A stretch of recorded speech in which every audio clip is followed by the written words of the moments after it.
Seat में इस वक्त हम मौजूद है। यहाँ से कांग्रेस उम्मीदवार कुमारी सैलजा भी गुरुद्वारे में माथा टेक कर आए। मैम, गुरुद्वारे में आपने माथा टेका है, क्या अरदास की है, कितनी आसान सीट सिरसा लग रही है इस बार? देखो, आसान मुश्किल कभी नहीं कहते हैं हम।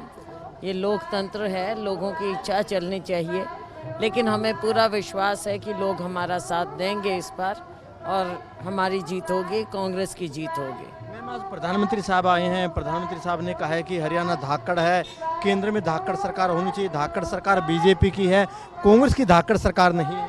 देखो, बात धाकड़ की, अब माननीय प्रधानमंत्री जी का धाकड़ से क्या मतलब है?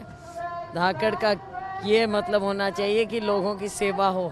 हरियाणा के लोगों की सेवा क्या हुई है? यहाँ भी सरकार थी, केंद्र में सरकार थी।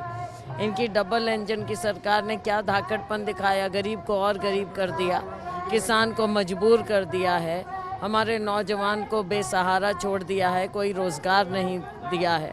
तो क्या धाकड़पन दिखाया इन्होंने 10 साल में? किसानों का बड़ा जिक्र किया। उन्होंने कहा कि पिछले 10 साल में किसानों के लिए जो काम केंद्र सरकार ने किया वो कांग्रेस सरकार ने नहीं किया। एमएसपी का जिक्र किया, गन्ना किसानों का जिक्र किया, कहा कि पिछले 10 सालों में ज़्यादा काम हुए किसानों को लेकर। देखो, इनकी आदत है, लेकिन जितनी कीमत हमने बढ़ाई, के बता दें 10 साल में इन्होंने कितनी बढ़ाई है, जो हमारे समय में कीमत बढ़ी थी। और फिर सबसे बड़ी बात है कि एमएसपी का जवाब दे दें ये भाजपा वाले कि एमएसपी का अपने कानूनी दर्जा के लिए कमेटी बिठा के किसानों को उठाया था, उनके साथ आपने करार किया था। आपने कमेटी तक का आज तक काम नहीं किया है, तो एमएसपी देने की तो दूर की बात हो गई है। और आप तो किसानों की बात भी नहीं सुनना चाहते। अभी अगर किसान दोबारा से अपनी आवाज़ उठा रहे थे तो आपने तो उन पर लाठियों की बौछार की। जो बीजेपी के तमाम बड़े नेता चुनाव मैदान में आ रहे हैं, कांग्रेस के जो स्टार प्रचारक है राहुल गांधी, प्रियंका गांधी, वो कब से आएंगे? आपकी लोकसभा में कौन कौन आएगा? वो भी आएंगे, लेकिन आज के दिन आप ये समझो हमारे स्टार प्रचारक तो हमारे वोटर और हमारे कार्यकर्ता हैं। सिरसा में क्या माहौल लग रहा है? कितनी टफ फाइट है? किन मुद्दों को लेकर आप लोगों के बीच में जा रहे हैं? कौन सा मुद्दा ज़्यादा इफेक्टिव है? मुद्दे बहुत हैं यहाँ पर।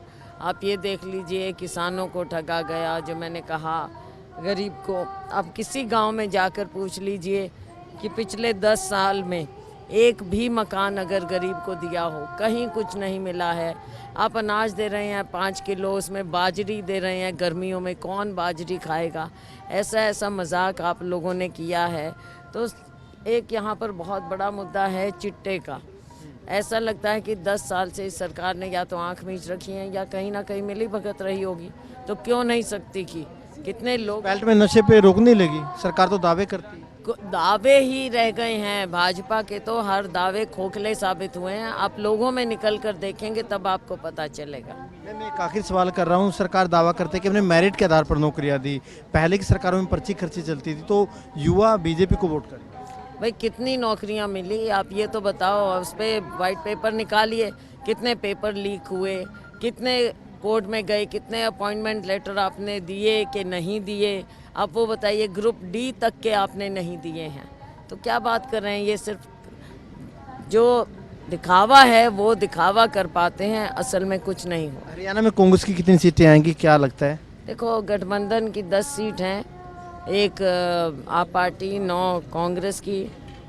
माहौल जिस तरह से बन रहा है, 10 की 10 कांग्रेस सीट जीत से। बिल्कुल, देखिए कुमारी सैलजा जी का यही दावा है कि प्रदेश में कांग्रेस सभी सीटें जीतेगी, क्लीन स्वीप करेगी। कैमरामैन जस्सी के साथ अनिल मोर, खबरें अभी तक सिरसा।